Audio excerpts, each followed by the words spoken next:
Bruchim Aboyim, again, thank you very much for attending. Tonight, this week I'd like to discuss the Chag, the holiday of Passover, again, which will begin this Saturday night. This is the first of the festival holidays of the Jewish calendar. It is celebrated actually by more Jews than any of the other holidays, to include Rosh Hashanah and Yom Kippur. What's interesting about the holiday is that there is not even one mention of joy connected to the Chag in the Torah. Yet in some ways it's the most joyous of all the holidays. It is a time for families to gather together and bond. It's a connection to our past and a promise of our future. It's a holiday that focuses on children. The command in the portion above states, V'gadatel levincha bayomahu, which means on that day you must tell your child. We are commanded to encourage our children to participate in the Seder, and we listen to them, ask questions. We want all of our children to participate in the reading of the Haggadah, the story of our ancestors' exodus from the oppressive slavery in Egypt, the evil son, the wise son, the simple son, and the son that doesn't know how to ask.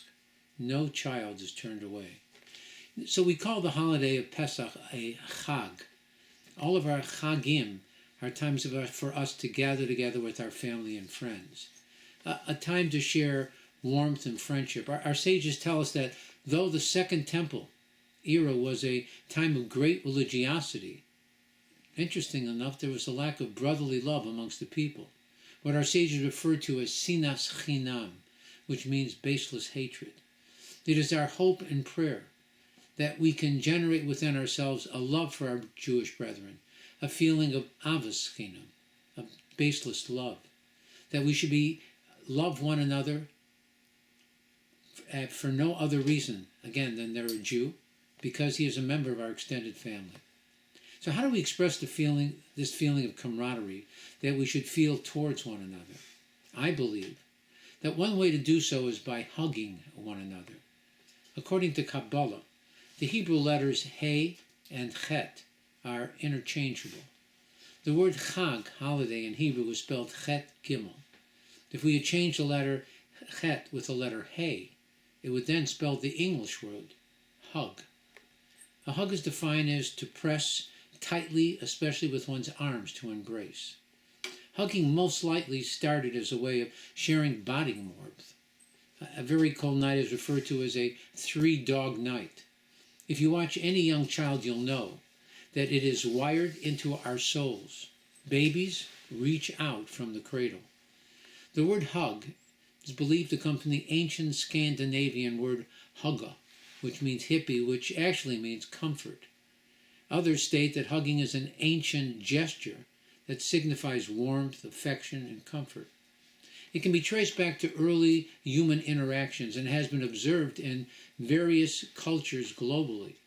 What I find interesting is that hugging is seen in some cultures as a distancing tactic. Actually, they actually kiss on the cheek so as to avoid the dreaded hug. Hugging versus a handshake involves both hands, so it's likely that it was a way to prove friendship. In addition, it serves as a gesture of peace, since you can't stab someone with a sword while you're embracing them. When you hug to the right side, your right hand is over the other person's left shoulder, making it impossible to reach for your weapon. This act has become ingrained into our culture. In olden times, left-handed people, well, they were considered unlucky and even evil. The word sinister is taken from the Latin word which means left. In Britain in the Middle Ages, left-handed people were associated with the devil and often accused of crimes of witchcraft, meaning that they would be burned at the stake. This led to lefties being forced to use their right hands. In Judaism, a priest could not perform any service in the Holy Temple with his left hand. If he did, that service would be invalid. It therefore became a Jewish custom in the Old World that if a baby would start to use their left hand, well, they would tie his left hand and force him to use his right hand instead. Research has shown that babies wither without hugs from their mothers.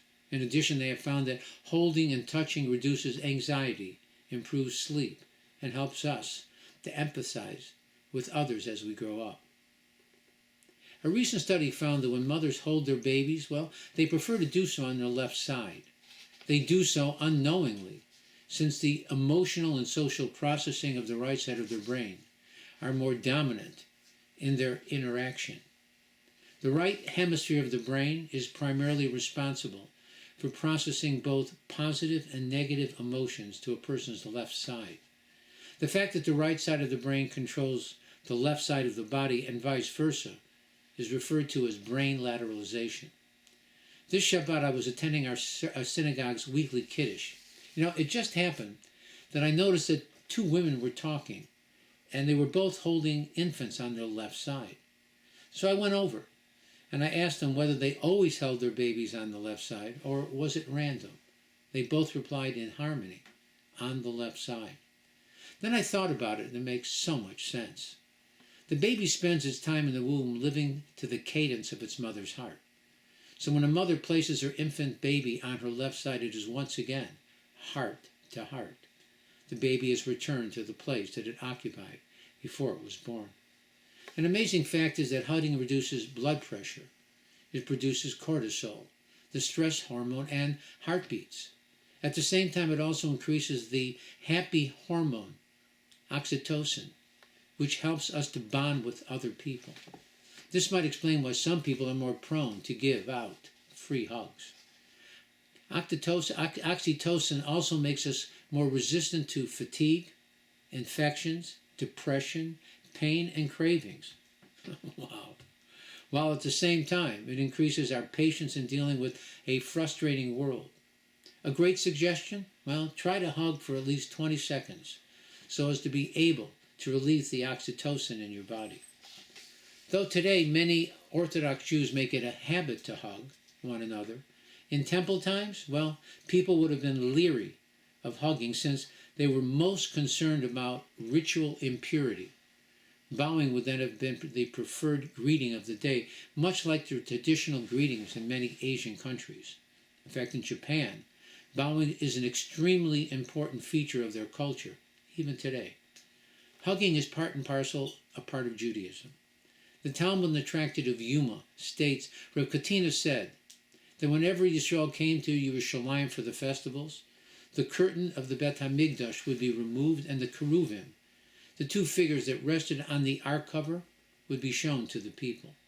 Their bodies would be intertwined with one another, and the priest would then address the people. He would say, look, you are as beloved before your God as the love that a man feels towards a woman, a visible sign of God Almighty's affection for the nation of Israel.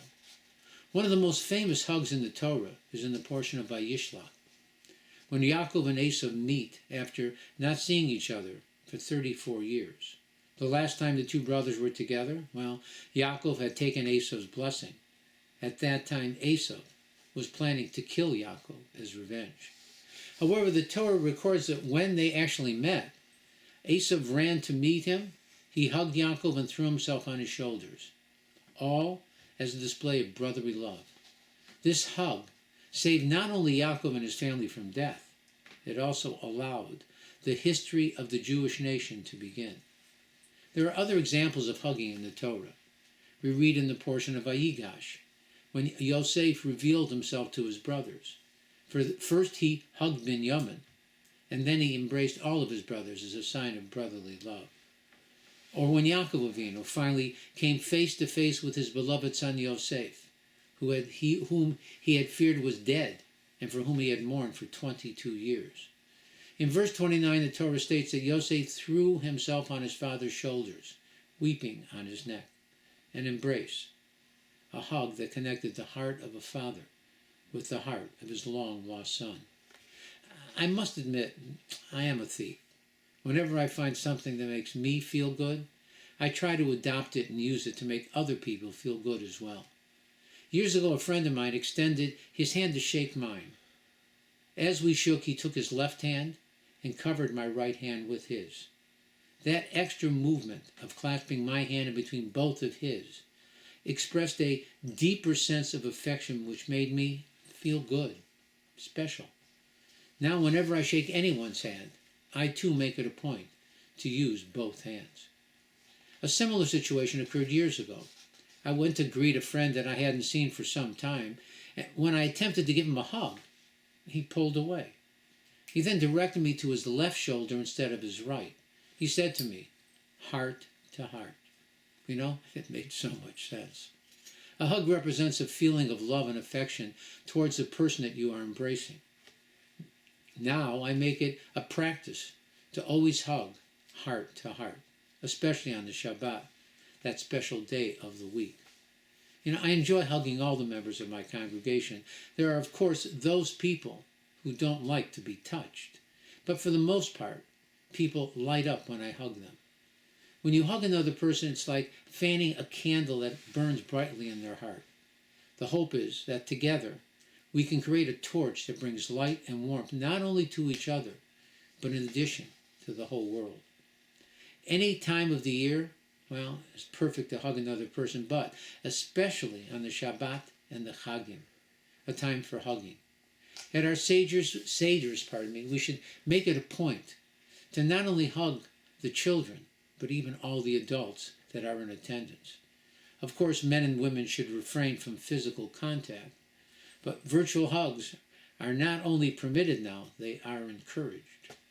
Hugging another person is not the only way to express friendship. Words that are expressed with warmth and sincerity can also create feelings of camaraderie amongst people. As the saying goes, words from the heart go to the heart.